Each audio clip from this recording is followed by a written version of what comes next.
Antes de nada, os voy a repartir un folletito del que vamos a hablar ahora enseguida, ¿vale?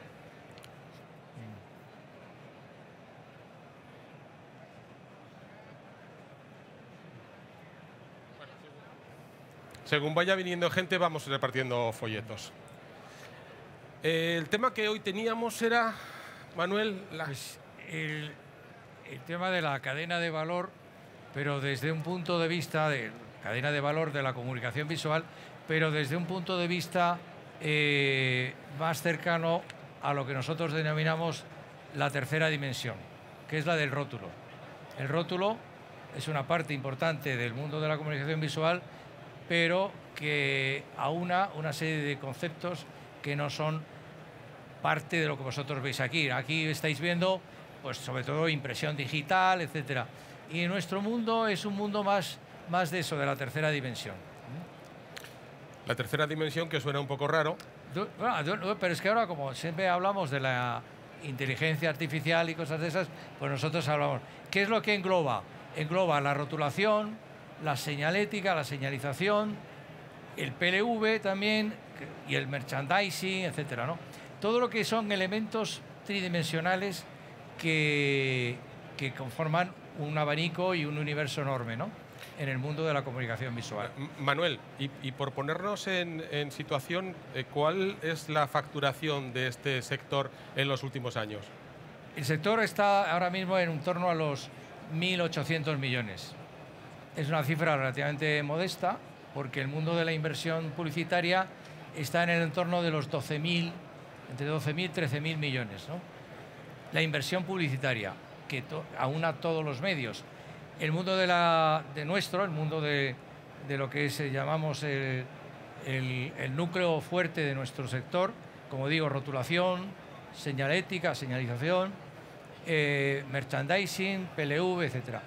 Este sector, pues, aproximadamente es un 10%, entre un 10 y un 15%. Esto es lo que hace que dentro de ese campo nuestra actividad es relativamente pequeña, pero muy visible, porque lo que tú ves cuando vas por la calle, que vas viendo rótulos, comercios, instituciones, etcétera, todo tipo de... Y ese es fundamentalmente nuestro core business, el mundo del rótulo. Pero no obstante, la evolución, ¿cómo va? Estos años atrás se ha ido manteniendo, igual que la inversión publicitaria se ha ido manteniendo. Tuvo lógicamente un gap enorme en el COVID, como todos los sectores, pero el tema es que se ha ido digamos, ya recuperando, y en estos momentos pues estamos, como digo, podríamos decir en una fase pre-COVID, en una fase donde ya se han alcanzado las cifras de 2019, ¿no? Y yo creo que hoy en día lo que estáis viendo aquí alrededor es una diversidad de personas, de instituciones, de empresas que entre todos formamos un colectivo que tiene muchísima importancia. Yo creo que tiene mucha más importancia el resultado de lo que hacemos que realmente las cifras que se mueven. La impresión digital relativamente es económica, vamos a poner entre comillas económica. Un rótulo no es tan económico, pero tiene un efecto impactante enorme, ¿no? Yo creo que en general el tema de la comunicación visual, y esta mañana lo han hablado, es un sector que va a más, pero que tiene las incógnitas de cómo va a estar influido por la inteligencia artificial, tecnologías que hoy en día quizá nosotros las veamos un tanto relativamente distintas, pero que al final veremos la afectación que nos va a producir. Yo creo que en este momento podemos decir que es un momento razonablemente bueno, que estamos en un momento donde todo se digitaliza, en eso sí que hemos avanzado todo el sector, y donde yo creo que el futuro, como todo, incierto, todo es incierto, pero no cabe duda que aquí estamos, que seguimos adelante y que nuestra actividad pues se desarrolla desde los años del principio del siglo, ¿no? Muy bien, Manuel. Os invito a todos a que nos interrumpáis en cualquier momento, por favor. No lo dudéis, nos vais a ayudar con esta charla. Luis. Perspectivas del sector a corto plazo, no a largo plazo. ¿Cómo lo ves? A corto plazo, hombre, yo creo que el mercado ahora mismo, yo personalmente lo veo estable. Hemos pasado de la crisis de los bancos, donde había muchísimos establecimientos repartidos por toda España, a una crisis que hay en el comercio, que sobran una cantidad de locales tremendo, con lo cual el pequeño rótulo o el pequeño establecimiento que necesitaba imagen ahora mismo está vacante. No, hay locales vacíos que no se terminan de llenar. Si estos locales se reconvierten en locales de ocio, en otras actividades, seguiremos teniendo ubicaciones para poder colocar los rótulos. Mientras tanto, lo que tenemos es lo que tenemos. O sea, yo creo que el mercado está estable, pero que en un futuro pueda haber un cambio generacional, o como decía Manolo, que la IA empiece un poco a gestionar estos espacios. Y un poco por darle pie a lo que decía Manolo antes de la 3D, si os fijáis, todo lo que está alrededor tiene imágenes, pero realmente la marca o vuestra marca es un texto con un logo. Eso es lo que realmente hacemos nosotros, porque tú puedes poner un frontal entero lleno de imágenes, pero si tu logo no se ve, no está ahí, ¿vale? Y desde el punto de vista macroeconómico, los datos que tenemos para hablar de claro, elucubrar sobre las perspectivas. Pues efectivamente, como digo, el Producto Interior Bruto de nuestro sector ha bajado comparativamente, porque hay otros sectores que han avanzado muchísimo, como es el sector de turismo, pero por ejemplo, en estos momentos hay un proyecto que supone una cifra muy importante en el ámbito que nos movemos, ¿no? Que es el cambio de imagen, por ejemplo, de Cepsa a Moeve, ¿no?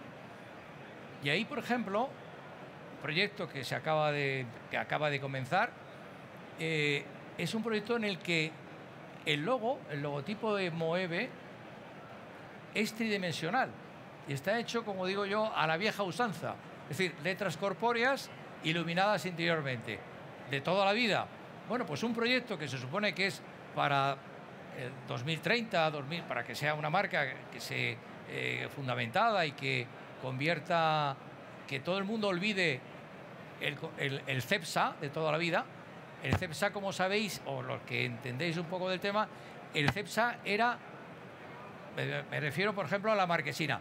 ¿Cómo estaba el Cepsa? Simplemente estaba calado y con luz interior. Ahora Moeve tiene el logotipo, como digo, es tridimensional.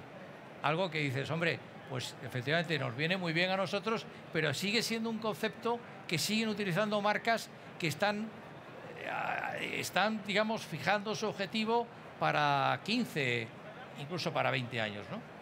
Entonces, eso es lo que quiere decir, que es que de repente en un sector como el nuestro, en España, pues que haya un volumen de negocio, si son 1.800 estaciones las que maneja Moeve, Cepsa, pues estamos hablando de un contingente de más de 1.000 millones que se va a cristalizar en las estaciones en aproximadamente 18, 24 meses, ¿no? Claro, es una cifra apabullante, digamos, ¿no? Bueno, pues eso es lo que hay, ¿no? Bueno, pero hay un proyecto de esa envergadura. Sí. Antes había de esta envergadura, cada año había 5, 6, 8. Sí. Yo ahora mismo no conozco ninguno de esta envergadura. Hablando del sector de la comunicación, en concreto de la rotulación, de forma amplia, como tú has dicho antes, ¿cuáles son las principales preocupaciones que afronta el sector? Esta vez voy a hablar yo para que no parezca que os lo doy todo a vosotros. Pero por favor, insisto, interrumpidnos. Nuestro sector tiene un problema, y es que no es un sector reglado. Es decir, no existimos como profesión reglada. Cuando vas a dar de alta a una empresa de rotulación, no saben en qué epígrafe meterte. De hecho, hay una diversidad brutal, bestial. Cada uno estamos englobados en el, ¿cómo se llama?, en el CENAE o en el IAE, que a la persona que teníamos enfrente el día que creamos la empresa le pareció correcto. Eso es un problema. Eso es un problema porque no existimos como sector. tampoco existe una formación reglada en el sector nuestro, en el sector de la rotulación. Nosotros desde Aserluz estamos abogando porque esto cambie, pero es una lucha difícil. Ese es uno de los problemas que tenemos. Otro problema que tenemos que hacer frente, y aquí os voy a contar una pequeña anécdota, y es que hace poco tuve oportunidad de participar en la reunión de la Federación Europea del Rótulo, European Sign Federation, y salió este mismo tópico y me sorprendió muchísimo, muchísimo, que hubo un punto que copó casi la mitad de la reunión, y fue el tema de las personas. Cómo la relación de las personas con las empresas, en concreto en nuestro mundo, pero creo que es generalizado, está cambiando bestialmente y de una forma rapidísima. Ya las personas no se sienten tan implicadas con la empresa y valoran fundamentalmente y sobre todo su conciliación, su vida fuera de lo profesional. Eso es algo con lo que tenemos que lidiar todos hoy en día ya, que es algo que está ahí, y lo que no sabemos es cómo. Por lo menos los que no tenemos pelo. Algunos de los que no tenemos pelo. Lo hacemos lo mejor que podemos. Allí tampoco se dio ninguna receta. Lo único que se dijo y que pareció que estábamos todos en común, participábamos del orden de, creo que unos 15 países, era que la fórmula podía ser el tratar, que existiera una relación de respeto mutuo, empresa-trabajador, trabajador-empresa, de entendimiento. Y creo que por ahí podrán ir los tiros. ¿Qué otros problemas, qué otros desafíos encaramos? Pues yo lo que veo en nuestro sector que realmente no existen, aquí somos artesanos, pero todos venimos de una pequeña iniciativa, de una inquietud, y entonces resulta que no hay barreras de entrada. O sea, hay quien ha empezado con una impresora, hay quien ha empezado recortando letras, hay quien ha empezado... Por eso decía Roberto que no tenemos reglada nuestra profesión. Entonces, realmente no existen barreras de entrada, y esto a largo plazo nos puede perjudicar. ¿Vale? Sí, tú no tienes que estudiar FP de rotulación para ser rotulista. Nada. De hecho, si quieres estudiar FP de rotulación, no puedes porque no existe. No existe. Y, por ejemplo, en Alemania existe. En Alemania existe FP de cestería. Sí. Se puede ser cestero en Alemania, pero no puede ser rotulista en España. Sí. Curiosamente. Efectivamente. Háblanos de las regulaciones municipales con respecto al rótulo. Eso es un tema que además precisamente mañana se va a hablar del tema del mundo de lo que nosotros llamamos las ORPEs, Ordenanzas Reguladoras de Publicidad Exterior, ¿no? Que es nuestro gran, digamos, la espada de Damocles que tenemos continuamente. ¿Por qué? Pues porque en general todas las ciudades, municipios, incluso pequeños, están regulando todo el concepto de la publicidad. ¿Por qué? Porque afecta al paisaje urbano. Y como el paisaje urbano hay que mantenerlo y hay que fomentar todo lo que pueda ser ecológico, etcétera, nos hace muy complicado el tema de que esas regulaciones, esas ordenanzas nos ayuden a nuestro sector. Entonces, sacar una licencia en algunos sitios es prácticamente, una batalla, perdida. Y en general, nosotros siempre decimos, hombre, nosotros queremos que nuestras ciudades, nuestros pueblos, nuestras villas estén perfectamente acorde con lo que hoy en día se va. Pero eso es muy complicado. Y eso es un tema que se va a hablar mañana precisamente de cómo afrontar el tema famoso de las licencias municipales. Es decir, nosotros estamos a favor de que se regule el sector, pero lo que no puede ser es que, por ejemplo, en Salamanca te quiten todas las banderolas del centro histórico. ¿Por qué? Porque hacen feas. Pero vamos a ver, vaya usted a centros históricos de ciudades alemanas y vea usted cómo son las banderolas de las cervecerías, de los pubs, etcétera. Y son artísticas, son preciosas. No diga usted que no se puede poner algo artístico, algo que vaya en consonancia con el ambiente histórico de una ciudad. Digo Salamanca, como puede decir Sevilla o como puede decir Palencia. En general, ese es un tema que a nosotros nos constriñe mucho la actividad y nos produce sobre todo un retraso enorme en la ejecución de los de los proyectos. Y sobre todo porque quien elabora esas normativas generalmente es un técnico que no conoce en detalle nuestra profesión.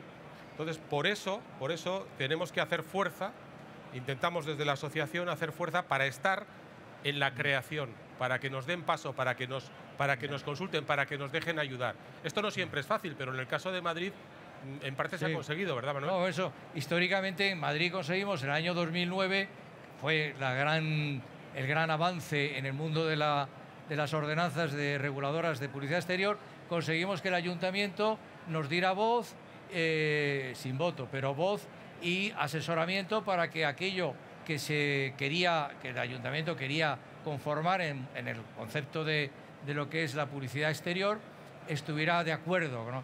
Y ahí sí que nos dieron paso y conseguimos que bastantes temas que nosotros entendíamos necesarios, porque ¿qué es lo necesario? La seguridad, el que haya una iluminación razonable, pero que por las noches no se queden las ciudades sin iluminación, porque muchas veces se apagan los rótulos, pues entonces ya sí que estamos apañados. Entonces, en general, yo creo que el mundo de los ayuntamientos no son proclives, pero también me escuchan. Ahora hay que ser pacientes, hay que hacer, como yo digo, hay que hacer antesala para que te reciban y para que tú les expliques qué se puede hacer en todo este mundo de la publicidad exterior de cara a sobre todo eso, a la identificación de locales. Estamos hablando, decía Luis, el problema que hay muchos locales cerrados, pero muchos de ellos también porque en un momento determinado se han visto que no podían poner un rótulo en condiciones porque no. Y entonces, claro, si tú en la primera... ¿Cuál es el primer impacto cuando vas a entrar en un comercio? El rótulo. Si el rótulo no está en consonancia con la actividad o no te dejan crecer en la parte artística, pues llega un momento en que eso también influye, ¿no? A la hora de que no se abran o que se cierren más bien los comercios. Porque no cabe duda, el rótulo es lo más importante de un negocio. ¿Verdad? Hombre, nosotros consideramos que barriendo sí. para casa.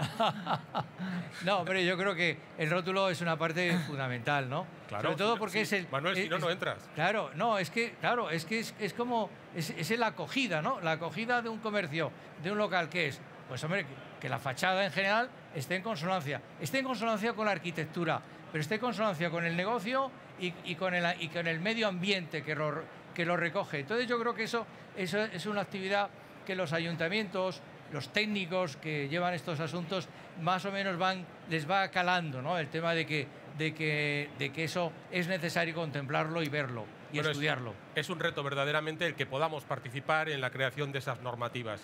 Es un reto porque las empresas que trabajan en una zona amplia nos encontramos con que tenemos ya no 17 Españas, sino que cada municipio tiene su propia normativa al respecto. Sí. Obtener una licencia no tiene nada que ver en un pueblo de Málaga con una gran ciudad de Euskadi. Es algo que es alucinante, pero es así. Y siempre es difícil y complicado. Muy complicado. Parece que hay alguien que disfruta poniendo trabas. Bueno, sí disfruta, pero sí que efectivamente nos lo pone difícil. No obstante, hay un tema que sí que es importantísimo. El sector nuestro, como muchas de las empresas que están alrededor, que pululan en este momento aquí, son empresas muy pequeñas. Esa es la gran diferencia que nos hemos encontrado con los países del norte. En nuestro sector, en concreto el sector del rótulo, el promedio de empresa es casi 4 veces más que lo que nosotros tenemos aquí. Nuestra empresa, mediana o media, o sea, lo que es una empresa que no llega ni a 5 ni a 6 trabajadores. Y en el norte de Europa, pues eso casi se cuadruplica. Es decir, claro, esos volúmenes no es que sean enormes, pero sí que, tienen unas economías de escala que aquí es difícil de conseguir, ¿no? Vale. Pero, un momentito, Luis. Manolo, yo creo que todo esto viene también porque, como hemos dicho, aquí no está arreglado. Aquí cualquiera en el portal de su casa compra 3 herramientas y ya está el tío haciendo una actividad. Y esto en Europa no existe.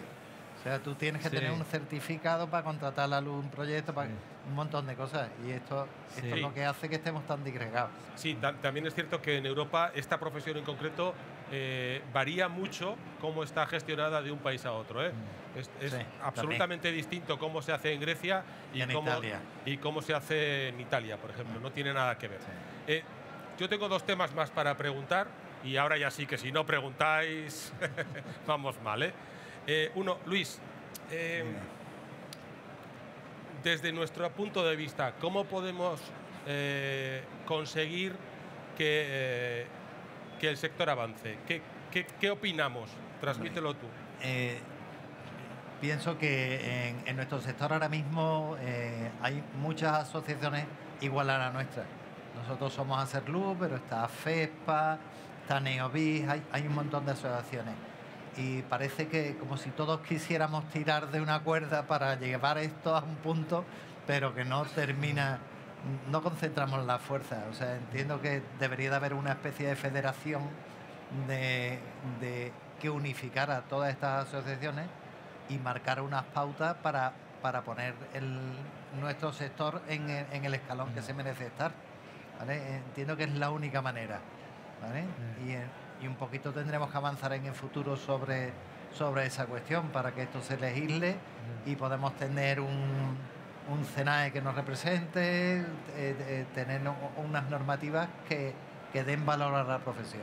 Eso entiendo que tiene que ser así. Yo creo que ese es el tema, el de tener el mundo de la comunicación visual, digamos, más unido, ¿no? Porque somos 12, 14 plataformas distintas, ¿no?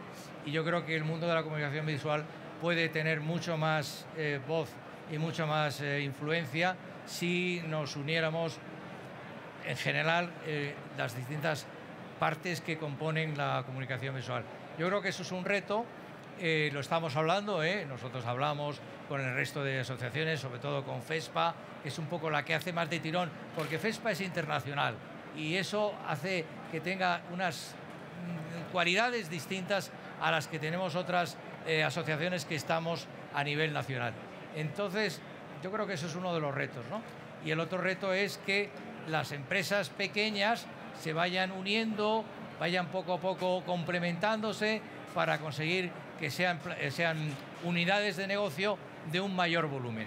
Puedes acceder a mejores créditos, puedes acceder a equipos de más productividad, etcétera. Yo creo que son los 2 retos. La unión de las asociaciones que formamos la comunicación visual y el tema de que las empresas pequeñas intenten unirse, que no sean cola de ratón, sino que vayan avanzando hacia cabeza de ratón. Es un poco la idea general, ¿no? Micro. Que no sea difícil. Buenas tardes. ¿Qué país tenemos en Europa para seguir? ¿Qué país puede ser el que está más avanzado en todo esto, los retos de nuestro oficio? En mi corta experiencia como presidente, que tú bien sabes que es bien corta, a mí personalmente me ha gustado Alemania. Creo que lo tienen muy bien organizado. Creo que tienen una formación dual, real, es decir, parte teórica y parte en empresa, y que tienen muy claro lo que es un rotulista, lo que es un instalador. Tienen muy claro que un rótulo es una instalación que es parte de la arquitectura de lo que sea, y que, por ejemplo, cuando eso se coloca tiene que estar cubierto por el seguro, cosas que aquí nadie se pregunta. Es decir, tú tienes un seguro y luego pones un rótulo. Si ese rótulo echa a arder y lo demás se quema, eso no estaba el día que hiciste el seguro. En fin, hasta ahora lo que he visto, lo que más me gusta es Alemania. ¿Se podría copiar? Sí. Ojalá, pero difícilmente. Porque lo primero es, como tú bien sabes, el tema del CENAE, la formación, es algo primordial. No existimos en tanto que no haya una formación. Como te he dicho, en Alemania existe esta formación y además es dual. Claro, ellos terminan de estudiar, creo recordar que tienen que estar un año trabajando en una empresa del sector para poder ser considerados profesionales y poder crear su propia empresa si lo desea. Aquí te pones en el portal, compras un plotter y ya está. Y eres y ya estás en el puto mundo amo. de la comunidad. Sí, que se puede copiar, es un camino Sí, largo, pero, sí. pero esa es nuestra función. Sí, Es que sí. yo alucino un poco porque esta mañana se estaba planteando un problema que era que teníamos que animar a los jóvenes a que se metieran en este sector, las artes visuales, tal. Pero claro, si ni siquiera hay, quiero decir, curricularmente no está desarrollado para que puedan estudiarlo, entiendo ya que este es el problema del problema. Bueno, aquí ¿no? quiero hacer una salvedad, es decir, existen Sí. carreras de arte gráficas y están bien y están regladas. No existe una De rotulación, exactamente. de rotulación, de hacer letreros. Permitidme Sí. esa, para que nos entendamos todos. De eso no existe.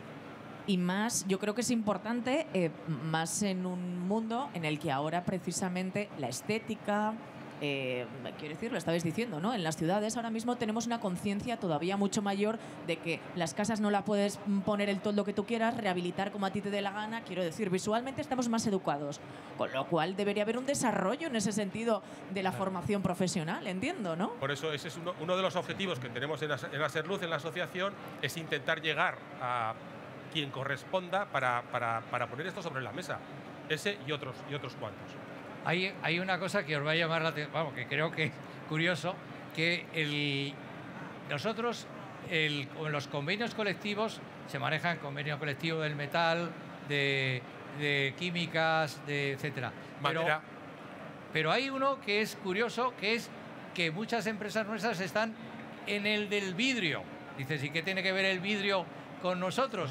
Pues en el sector del vidrio resulta que estamos ahí porque antiguamente, pero antiguamente estamos hablando de hace 60, 70 años, los rótulos se hacían con tubo de neón, que era un tubo de vidrio.